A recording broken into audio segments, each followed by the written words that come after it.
প্রিয় দর্শক, doctor Yunus new ইয়র্কে গেছেন জাতিসংঘের অধিবেশনে যোগ দেওয়ার জন্য। পিছনে যে আপনারা দেখতে পাচ্ছেন ভিডিও, এটা হইতেছে যে নিউ ইয়র্কে বিক্ষোভ করছে অনেকে, আবার অনেকে স্বাগত জানাচ্ছে। আওয়ামী লীগ বিএনপি দুই দিকে, দুই পাশে দুই দল, তারা বিএনপি স্বাগত জানাইতেছে আর আওয়ামী লীগ বিক্ষোভ করতেছে।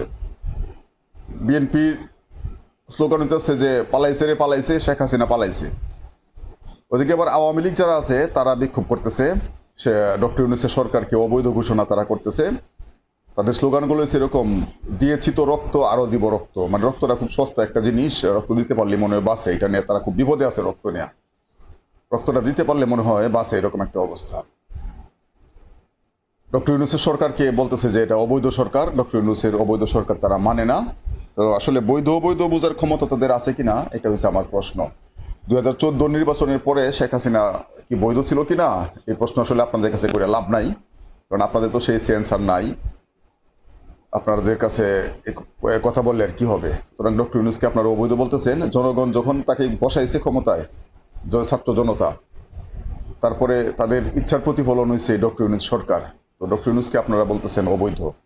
আবার মধ্যরাতের নির্বাচন, 153 জন বিনা প্রতিদ্বন্দ্বিতা নির্বাচন কিংবা ডামি নির্বাচনের কারণে আপনাদের সরকার বৈধ। সুতরাং এই আপনাদের সাথে এই তর্ক করে তো লাভ নাই, এই আলোচনায় যাওয়া লাভ নাই, কারণ আপনাদের তো সেই জ্ঞান নাই। বৈধ আর অবৈধ বোঝার সেই যোগ্যতা তো আর আপনাদের নাই।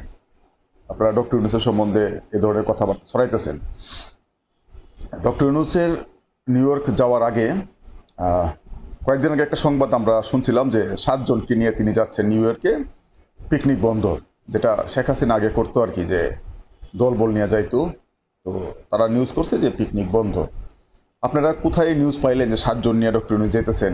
এই সংবাদ আপনারা কই পাইলেন? এর কয়দিন পরে আবার দেখলাম বিভিন্ন পত্রপত্রিকা দেখলাম একই মানে শিরোনামটা একই, 77 জনের বহর নিয়ে যাচ্ছেন ডক্টর ইউনূস। 77 জনের বহর, মানে একটা বিশাল বহর নিয়ে যাচ্ছে। এখন আপনারা স্বাধীনতা পাইছেন। স্বাধীনতা মানে তো এই না যে আমার যা ইচ্ছা তাই বললাম। স্বাধীনতা মানে হচ্ছে মোর রেসপন্সিবিলিটি। স্বাধীনতা মানে হচ্ছে যে আমার স্বাধীনতা ফলাইতে গিয়ে যেন আপনার স্বাধীনতা ক্ষুণ্ণ না হয়। স্বাধীন আমি খুব জোরে জোরে গান বাজাইতেছি, পাশের বাসায় যে একজন অসুস্থ ব্যক্তি আছে, বয়স্ক বৃদ্ধ মানুষ আছে বা শিক্ষার্থী আছে, তাদের যে সমস্যা হইতেছে এটা বোঝার দরকার নেই আমার, কারণ আমি স্বাধীন, আমার মতো আমি গান বাজাইতেছি। আপনারা দেখতে পাইতেছেন এখানে যে বিক্ষোভ করতেছে, এটা কি? এটা আওয়ামী লীগ না বিএনপি? এটা বিএনপি। বিএনপি তারা স্বাগত জানাইছে ডক্টর ইউনূসরে, আর আওয়ামী লীগ তারা এটার প্রতিবাদ জানাইছে। তো এখন ঘটনা হইতেছে যে যারা আওয়ামী লীগ করে তাদের কাছে আমার প্রশ্ন করে তো লাভ নাই, কারণ এই প্রশ্নের মানে উত্তর দেওয়া দূরের কথা, প্রশ্নই তো আপনারা বুঝবেন না। আপনারা তো হয়েছেন দলীয় দাসে পরিণত হয়েছেন। নিউ ইয়র্কে বসে থেকেও আপনারা শেখ হাসিনার জন্য, আপনারা শেখ হাসিনার দাস। পলাইছে এই মহিলাকে নিয়ে যখন আপনারা কথা বলেন, তো আপনাদের সাথে আসলে আলোচনা চলে না। আপনাদের সাথে আলোচনা চলে না। দলের মধ্যে নাই কোনো গণতন্ত্র। যুগের পর যুগ একজনরে আপনারা বানায় রাখছেন, মানে পারিবারিক সম্পত্তি বানায় রাখছেন, এবং সেই পরিবারের দাস হতেছেন আপনারা। এই অবস্থা বিএনপিতেও অবস্থা। ব্যাপারটা তো এরকম হওয়ার কথা যে যার যোগ্যতা আছে সে দলের নেতা হবে।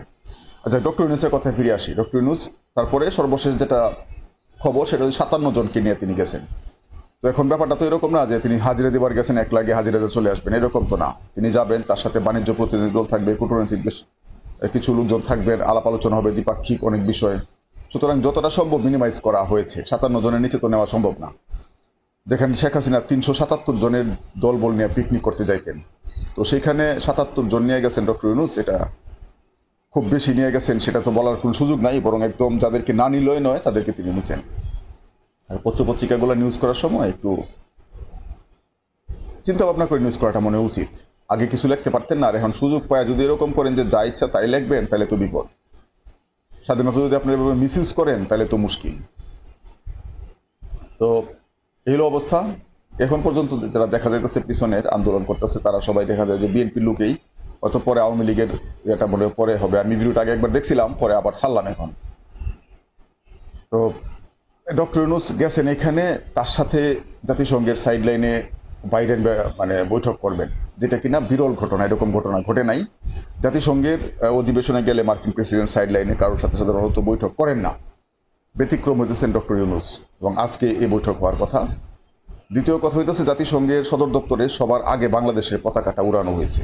অনেকেই বলতেছিলেন যে ডক্টর ইউনূস জাতিসংঘে যোগদান করতে পারবেন না, কারণ রাশিয়া শেখ হাসিনার পদত্যাগপত্র দেখতে চাইছে এবং ভারত চায় না, এতে সমর্থন দিছে। আরব আমিরাতের কথাও কেউ কেউ বলতেছেন সমর্থন দিছে। সুতরাং ডক্টর ইউনূসে যাওয়ার আর কোনো উপায় নেই, এখানে অধিবেশনে যাওয়া হচ্ছে না। তো দেখেন ডক্টর ইউনূস গেল কিনা দেখেন, শুধু গেছে না, তার সাথে যে মানে প্রথা ভঙ্গ করে বৈঠক করতেছে জো বাইডেন, সেটাও আপনারা দেখেন। আর যারা এখনো আওয়ামী লীগের জন্য চিল্লাপাল্লা করেন, আপনারা একটা দলকে পছন্দ করতেই পারেন, কিন্তু একটা দল এরকম গণহত্যা করার পর তাদের অনুশোচনা তো অনেক পরের বিষয়। অনুশোচনা তো ভদ্রলোকের মধ্যে, ভদ্রলোক থাকলে, মনুষ্যত্ব থাকলে আপনার মধ্যে অনুশোচনা আসবে। হেলিকপ্টার থেকে গুলি করছে, এই শিশুদেরকে মারছে, এই যে গণহত্যা চালাইছে আমার দেশের জনগণের উপরে, তারপরে অনুশোচনা আপনাদের মধ্যে আসবে না। আপনাদের মধ্যে সেই মনুষ্যত্বটা থাকলে অনুশোচনার বিষয় আসতো। কিন্তু লজ্জা শরম বলে তো একটা ব্যাপার আছে। যদি আপনাদের লজ্জা শরমও না থাকে তাহলে তো এটা বিপদ। আপনাদের তো লজ্জা শরমও নাই। এই যে আপনাদের নেত্রী আপনাদেরকে ছাড়িয়ে পালাইছে, শেখ হাসিনা পালায় না তো পালাইছে। আগে যারা পালায় গেছিল তাদের বিরুদ্ধে শাস্তিমূলক ব্যবস্থা নিয়ে নিতে দিয়েছিল, জুলাইয়ের 18-19 তারিখ যারা দেশের বাইরে ছিল। তো তিনি পালাইলে সমস্যা নাই, অন্য কেউ। আমি আকাম কুকাম করব, আমার কুকামের কারণে যখন আপনি নিরাপত্তাহীনতায় ভুগবেন তখন আপনি গা ঢাকা দিলে এটার জন্য আমি ব্যবস্থা নিব। আর আমি যখন পালাই তখন আর কিছু হয় না, উল্টা আমি পালাইলে দেখা গেলো যে আমার যে ভৃত্যগুলো আছে তারা আমার জন্য এবার গলাবাজি করে। তো লজ্জা শরম না থাকলে তো কিছু করার নাই। লজ্জা শরম যদি কারোর মধ্যে না থাকে, যে বলেন একজনে একটা কথা শুনছিলাম যে কি একটা কথা কইছে, এতে কি লজ্জা শরম চলে যাবে, মানে ইজ্জত চলে যাবে? ইজ্জত কি কচু পাতার পানি? ধৈর্যা মাথা নেড়া কইরা মাথায় কালি দিয়া ঘুল দিয়া সারা বাজার জুতার মালা গলায় দিয়া ঘুরাইছে, এতে মান সম্মান যায় নাই? আর দুইটা কথায় মান সম্মান চলে যাবে। তো আপনাদের যদি মান সম্মান ব্যাপারটা এমন হয়ে থাকে তাহলে তো আমার কিছু বলার নাই। ডক্টর ইউনূসকে বলতেছে যে অবৈধ সরকার। কারা বলতেছে? যারা সম্পূর্ণ জোর করিয়া মাফিয়াতন্ত্র দেশে কায়েম করছে, জনগণের ভোটাধিকার হরণ করিয়া অবৈধভাবে যারা ক্ষমতায় ছিল, এবং শেখ হাসিনার সময় যত আইন আছে, যত সংবিধানের সংশোধনী আছে, সব বাতিল করতে হবে। কারণ সরকারেরই তো বৈধতা নেই। অবৈধ সরকারের কি এখতিয়ার আছে আইন কানুন করার? ভাওতাবাজি তো করলেই হবে না যে জনগণের ম্যান্ডেট নিয়ে নির্বাচিত পার্লামেন্ট, কিসের আবার নির্বাচিত পার্লামেন্ট? নির্বাচন হলে না নির্বাচিত হবে? নির্বাচনই তো হয় নাই। তো প্রত্যেকটা ঘটনার জন্য শেখ হাসিনার বিচার করতে হবে। এবং এখনো যাদের মধ্যে আল্লাহ তাআলা সেই মানে আপনাদেরকে হেদায়েত দান করে নাই, দোয়া করি আল্লাহ যেন আপনাদেরকে হেদায়েত দান করে, যদিও সেই সম্ভাবনা কম। কারণ অনুশোচনা নাই আপনাদের মধ্যে, আত্মসম্মান লজ্জা শরমও নাই। থাকলে আপনারা নিশ্চয়ই এখনো এই কথা বলতেন না ডক্টর ইউনূস অবৈধ। আর শেখ হাসিনার কথা যে দিয়েছি তো রক্ত, আরও দিব রক্ত। শেখ হাসিনা আপনাদেরকে রক্ত আপনাদের শরীরে বইরে দিয়েছে, এই রক্ত আপনারা দিবেন, সমস্যা কি? আপনাদের রক্ত আপনারা দিবেন, আমার তো কিছু বলার নাই। দিতে থাকেন রক্ত। জীবন দেওয়ার লাগে একদম মানে সবাই লাইনে দাঁড়ায় রয়েছে, মানে জীবনটা নিয়ে মনে বিপদে পড়ছে যে দিতে পারলি বাস, এরকম একটা অবস্থা। তো জীবন ভালো কাজের জন্য দেন, আবু সাইদের মতো জীবন দেন যে আপনি অমর হয়ে থাকতে পারেন, মানুষ যেন শ্রদ্ধার সাথে স্মরণ করে। আর এই ফেসিবাদের দালালি করতে গিয়ে জীবন দিলে মানুষ তো সম্মান করবে না। শিয়াল কুকুরের মতো মরার তো কোনো মানে হয় না। মানুষ হয়ে থাকেন, মানুষ হয়ে বাঁচেন, 1 সেকেন্ড বাঁচলে মানুষ হয়ে বাঁচেন। এরকম দাস হয়ে বাঁচার কিছু নাই।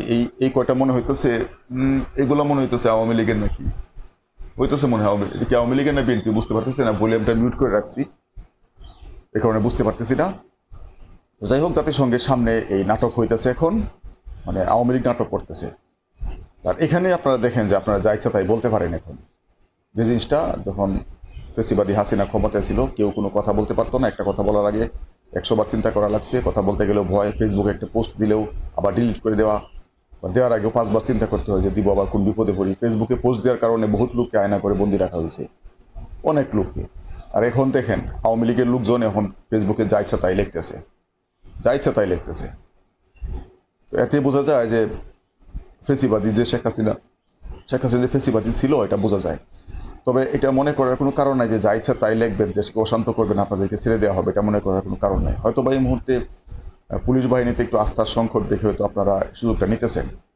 আমার মনে হয় যে এগুলোর রেকর্ড আছে, কারা কি লিখতেছেন না লিখতেছেন। সরকারের সমালোচনা আপনি 100 বার করেন, সরকার ভুল করলে আপনি 100 বার সমালোচনা করেন। ওই যে মাছ পাঠানো নিয়ে অনেকে সমালোচনা করতেছে, হ্যাঁ, আপনার যদি মনে হয় যে কাজটা ঠিক করেন সমালোচনা করেন, কিন্তু গুজব প্রচার করবেন, যা ইচ্ছা তা করবেন, মিথ্যাচার করবেন, কুৎসারটনা করবেন, এগুলো তো বরদাস্ত করার কোনো সুযোগ থাকার কথা না। এই গোপালী পুলিশ যেটা আওয়ামী লীগের সময় নিয়োগ দিছে, 1 লাখের উপর নিয়োগ দিছে আওয়ামী লীগ বিগত 15.5 বছরে, এই পুলিশগুলো মনে হয় ইনঅ্যাক্টিভ, যে কারণে পুলিশ প্রশাসন পারতেছে না কোনো অ্যাকশনে যাইতে।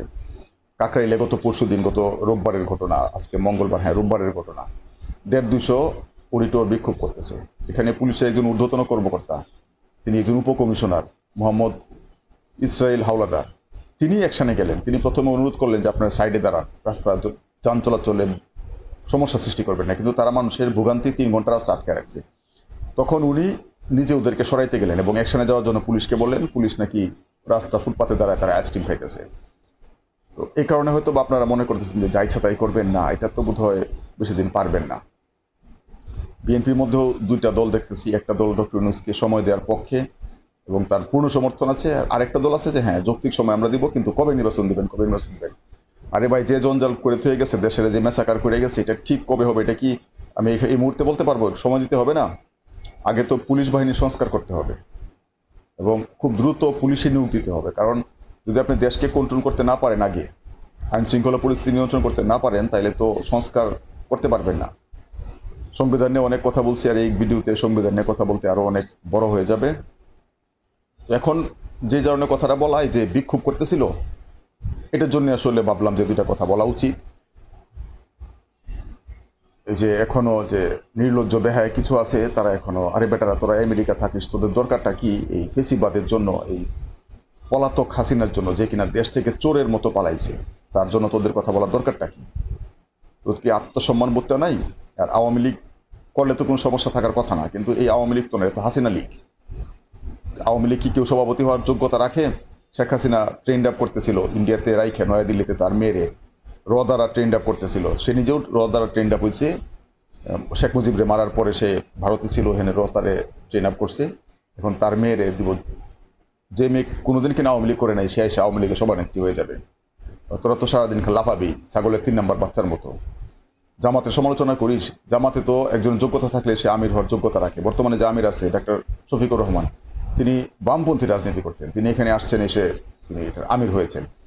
সিপিবি যারা করে, কমিউনিস্ট পার্টি, তারারও কিন্তু সেই একটা সম্ভাবনা আছে যে আমার যোগ্যতা আছে, আমি একসময় দলের প্রধান হইতে পারবো, যেটা আওয়ামী লীগেও সুযোগ নেই, বিএনপিতেও সুযোগ নেই। আমি আশা করি যে বিএনপি বিষয়গুলো, বিএনপি অনেক ম্যাচিউরড, অনেক পরিপক্ক আচরণ এখন করছে। বিশেষ করে তারেক রহমানের সাম্প্রতিক কথাবার্তাগুলো দেখে ওনার প্রতি কিন্তু যে একটা ভীতি আমাদের মধ্যে ছিল অনেকের মধ্যেই, সেটা কিন্তু কেটে গেছে এবং তিনি অত্যন্ত পরিপক্ক কথাবার্তা বলছেন, যথেষ্ট ধীরস্থিরভাবে তিনি কথা বলছেন। কারোর প্রতি কোনো ধরনের বিদ্বেষপূর্ণ বা উস্কানিমূলক কোনো কথা বলছেন না, প্রতিহিংসামূলক কোনো কথা বলছেন না, বিষেধাগার করছেন না। এবং যদি তারেক রহমান, তার মধ্যে এখন যে ম্যাচুরিটি আমরা দেখতে পাচ্ছি, এটা যদি থাকে, তাহলে আমরা আশা করতে পারি যে অতীতের যে কিছু ভুলভ্রান্তি বিএনপির ছিল, সেগুলো হয়তো বিএনপি কাটিয়ে উঠবে।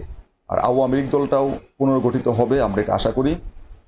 যদি যুদ্ধাপরাধের কারণে, মানবতা বিরোধী কারণে, অপরাধের কারণে আওয়ামী লীগকে নিষিদ্ধ করা হয়, যেটা গতকালকে এরকম একটা খসড়া প্রস্তাব করা হয়েছে যে 10 বছরের জন্য নিষিদ্ধ করা হবে কোনো মানবতা বিরোধী অপরাধের অভিযোগ থাকলে, তো এইটা যদি করা হয় তাহলে তো আওয়ামী লীগ নিশ্চিতভাবেই তারা নিষিদ্ধ হবে। কারণ যে ম্যাসাকার আওয়ামী লীগ করছে, এটা হওয়া উচিত। আর যদি এমন হয় যে না, যারা জড়িত তাদের শাস্তি হবে, দলের বিরুদ্ধে কোনো কিছু অ্যাকশন নেওয়া হবে না, সেই ক্ষেত্রে এখনও যারা আওয়ামী লীগে আছেন, আপনারা শেখ হাসিনার মানে ভৃত্য গোলাম থেকে আপনারা স্বাধীনভাবে চিন্তা ভাবনা করতে শিখেন। প্রিয় দর্শক, এই ভিডিওটা আপাতত এই পর্যন্তই। ভিডিওটা এখানে শেষ করছি। সবাই ভালো থাকবেন।